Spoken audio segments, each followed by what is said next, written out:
বাংলা নাটক দেখলে গুনাহ হবে কিনা, এটা কোনো প্রশ্ন হলো ভাই?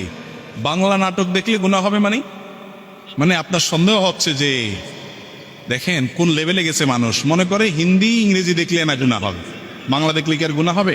হতে পারে। দেখেন, নাটক সিনেমা দেখার সাথে হালাল হারামের সম্পর্ক হলো দৃশ্যের সাথে সম্পর্ক, এটার সাথে ভাষার সম্পর্ক। আরবিতে নাটক দেখলে সওয়াব হবে, বুঝেন নাই কথা? আরবিতে যদি আপনি নাটক দেখেন যে নাটকে নারী পুরুষ একসাথে অভিনয় করে, মিউজিক আছে, হারাম জিনিস আছে যেটা দেখা হারাম, এটা যদি আরবিতেও দেখানো হয় জায়েজ হবে? তাহলে বোঝা গেল এটার সাথে ভাষার কোনো সম্পর্ক না, কি দেখছেন সেটার উপর নির্ভর করবে। আপনি যদি কোনো অপর্ণার দিকে তাকান তাহলে সেটা দেখা কি, এবং কোনো হারাম দৃশ্য যদি দেখেন, অশ্লীল কোনো দৃশ্য যদি দেখেন, মিউজিক যদি আপনি উপভোগ করেন, তাহলে সেক্ষেত্রে সেটা কি হবে? হারাম হবে।